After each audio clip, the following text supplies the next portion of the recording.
This session will be concerned with the functions of the Human Resource Management section.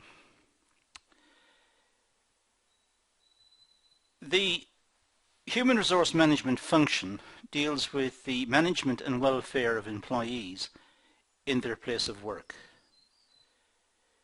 So this is the department that is primarily focused on the development, management, recruitment, welfare of the employees. The human resource function is essential for a good overall performance and growth. Businesses need people. Nothing happens on its own. Output must be produced, tasks must be completed, and to do this, people are required. So people are a resource of the business, an important resource of the business. And a department is needed to ensure that the people are being looked after, that their aspirations are being met, they feel secure in their employment, they feel safe, they're motivated. So the HRM function is an important one. The Human Resource Department should ensure that the working environment is safe and suitable for employees. It's imperative that the employees feel safe at work. They feel that the management are taking every step possible to ensure their safety. That could be guards on machines, or the physical environment in which they're working, the quality of the air, the lighting conditions, the noise levels. So as much as possible has been done to ensure that the employees feel safe in work. They must also ensure that the organizational goals are achieved through the efforts of the employees. The organization sets goals. The goals could be to grow by a certain percentage in the next year, or to innovate a product, or to market a new product in some area, or to achieve some strategic objective that's been set out. And the Human Resource Management section tries to get the workforce on board. They try to get the workforce to achieve those objectives, to work in a manner which will achieve the objectives.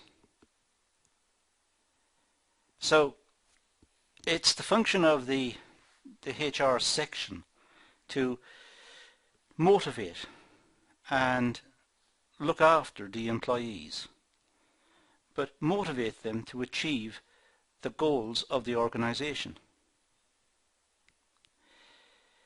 Human resource management responsibility. Well, it's their responsibility to recruit and to hire, to maintain, develop, and finally to manage the exit of the employees from the organization. So the organization recruits appropriate workers with particular skills and abilities. It goes through the hiring process, getting the workers into the job. And then it tries to maintain the workers by offering incentives and motivations and good morale, a good sense of community and involvement. And it develops the workers through training programs. And finally, it interviews them at the end to see what their experiences were and to see where improvements could be made. Now we'll mention these points again later, but these are essential functions of the HR section. They try to develop motivation through suitable rewards. The rewards may be monetary, there might be remuneration, but it could also be acknowledgement that the people are doing a good job, praise. It doesn't cost too much to praise someone, but people value it. They like to be recognized as having made a contribution. The HR department should also provide training opportunities, training opportunities for the employees. These could be in-house training programs, training related to the work, training in terms of the skills that are required specifically to do the tasks that are required of the employees. This could be looking after particular types of machinery, or efficiently using records in the stores, or using the computer system in the office, looking at new software, whatever it is. So there are training opportunities so that the employees feel that they are being developed.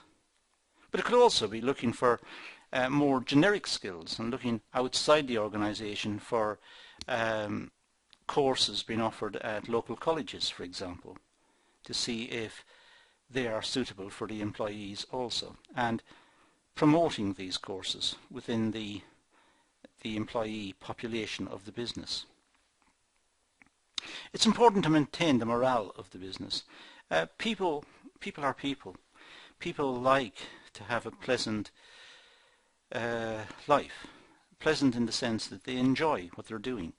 Pleasant in the sense that they've got colleagues and friends, and they've made new friends, and they're motivated. They're spending a large part of their life making something. They want to work in an environment which is supportive and friendly. So the HR department should undertake whatever means it sees as desirable in promoting morale within the workplace. And of course, the HR section should look at monitoring government legislation and making sure government legislation has been implemented. This could be related to sex discrimination or race discrimination or health and safety issues at work. There are many parts to government legislation relating to business, and it's the function of the HR department to be up to date with these and to ensure adherence to them. Now, these are the essential roles of the HR department. They're very important because, as I said earlier, it's people who make the product. It's people who initiate the routines of the business. It's people who turn up every morning and commit parts of their lives to achieving the objectives of the business. So the role of the HR department is extremely important in the overall management of the business. Now, there is a more narrow role as well, which we often bump into, and it's worth talking about this. This is personnel management. As we'll see, personnel management is much more streamlined. It's much more focused on some aspects of employment than the HR department. HR is wider. Personnel management is narrow. It relates to people management within an organization. Personnel management aims to provide a framework for assisting and developing and maintaining the individual's employment. So personnel management is much more detailed. It's much more specific. The personnel management functions could be related to recruitment and selection, as was the HR. Development of good working environment, as was the HR. So there's a big overlap. Maintenance of good employee relations, similar to HR, again, big overlap. And development of effective training courses. So we can see from these 4 points, A, B, C, and D, that there is a strong overlap with the idea of HRM. In fact, the two terms the HR function and the personnel management function are sometimes used interchangeably. People see them as the same. But what we want to get across here in this session is that the HR function is wider. It looks at these 4 points, the ones we've got on the slide at the moment, A, B, C and D. And I want to put across that the personnel management section is much narrower. Now let's look at how that can be narrowed down. It tends to be more administrative and deals with items such as payroll and employment law. So I know we talked about the 4 areas in the previous slide, but really the personnel management function is focused in on payroll and employment law. It's responsible for managing a workforce as a primary resource that contributes to the success of the organization. Now that's the HR. The HR resources are responsible for looking at the overall management of the workforce. Whereas personnel we're putting forward as a much narrower function, looking at payroll and perhaps aspects of employment.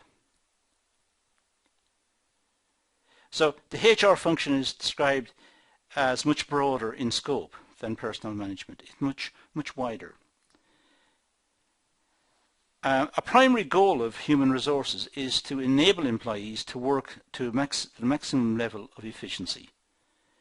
So the HR function is to encourage people to work to maximum efficiency, create motivation, create a good morale, create safety and look after the welfare of the workers and ensure that the tasks that they're given are achievable, make sure that they are motivated, as I said earlier. So that's much wider. It's looking after the workforce in a way that will maximize their efficiency. As I said as well earlier, most people or most organizations seem to use the terms HRM and personnel management interchangeably, but we're seeing them as different. Let's talk about personnel management in a little more detail. It's traditional and routine administrative tasks, so it's much more routine. It's ensuring that the tasks that are necessary to be completed to have a workforce are completed. For example, payroll and issues surrounding the payment of the employees. It looks after holiday entitlement and pay scales and looks at the more traditional roles.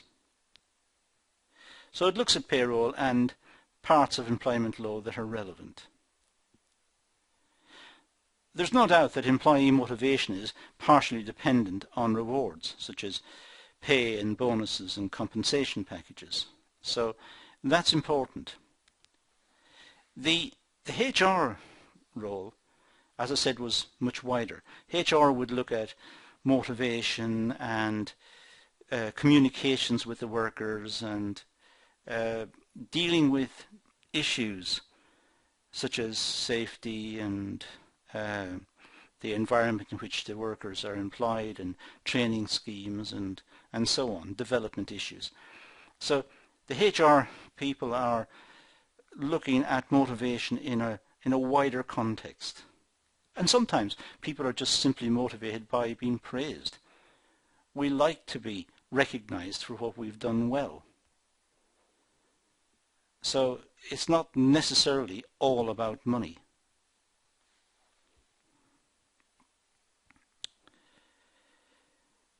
Now, the HR function, manage the whole workforce. So that's the first point. Develops and trains employees in order to enhance efficiency and meet the organizational goals. So the HR manages the employees and develops the employees to meet the organizational goals. It has a continuous improvement plan, constantly trying to improve the workforce and constantly trying to improve the conditions of employment so that there's greater retention of the workforce. People like working for the company there's better communications, and morale is quite high. The HR function is an integral part of the organization. It's a very important function within the organization. It's necessary to have a good and well-motivated workforce if the company is going to succeed. So motivation is dependent on work groups, career opportunities, job satisfaction, and job creativity, people's opinions about the job and their ideas for improving the way the work runs. These are important and should be taken on board. So now we've got a distinction that we need to be clear about. One is the HR function, which is wider. It involves all the range of activities that develop the workforce, ensure the continuity of the workforce and the efficiency of the workforce, motivate the workforce, and develop them with courses and so on. And the personnel function, which deals with specific functions such as perhaps the payroll, holiday entitlement and sickness and that sort of thing, absenteeism. And also we'll look at legislation to ensure that the legislation is being implemented. What was intended in terms of legislation from the government is being implemented fully within the organisation, and that its practices and policies meet the requirements of the law. Now, human resources function. Well, human resource management is responsible for the acquisition, development and training of staff, acquiring the staff, acquiring them within the labour market, finding the staff, seeking them out, developing and training the staff. It looks at rewards to facilitate motivation. It looks at pay scales and overall remuneration, and looks at bonuses and looks at ways of motivating the workforce. It recruits people to the workforce and also looks at their exit from the organisation. It interviews them at the end to find out what their experiences were and what went right and what went wrong and what could be improved upon, and making sure that issues are properly closed off. Now, job analysis. Well, establishing a job requirement is a part of the HR function.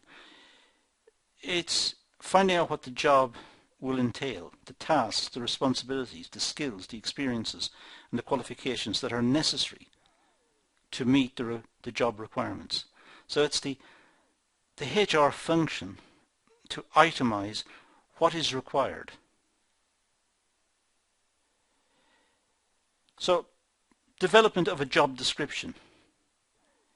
It's finding out what the job will entail and what are the required attributes of the worker, the employee, and then developing a job description, which quite simply, as I said, describes the job. And looking at a person's specification, the personal characteristics suitable for the job description. What sort of person should attempt to do that job? What characteristics should the person have? What experiences should they have, and what qualifications or what skill sets should they have? So looking at the person specification. And looking at the attraction of working in the organisation and the job satisfaction that the work will give. It's important that the HR section knows what the job is, knows what the attractions of the job is, what sort of person would be best suited to this job, so that people reading a job description, people who are looking for a job, read the job description, will know whether they should apply or not, know whether that particular job will attract them or not. So it's the function of the HR section to do a job analysis, to make sure that everyone's clear about what jobs entail, the job description, and also the characteristics that are best suited to take on that particular job. So we've got the HRM function and we've got personnel management. Terms tend to be used interchangeably, so we will meet them interchangeably in the course of our studies. But this class tries to make some distinction between the two by looking at the HRM function as being much broader than the personnel function. The personnel function looking at very specific issues such as payroll, sickness, holiday entitlement, conditions of work, hours of work perhaps, much more delineated issues, and making sure that legislation is properly implemented. Whereas the HR function deals with development, recruitment, retention, motivation, morale, and so on. That's all I'm going to do in this session. I'm going to leave it at that and say thank you for watching.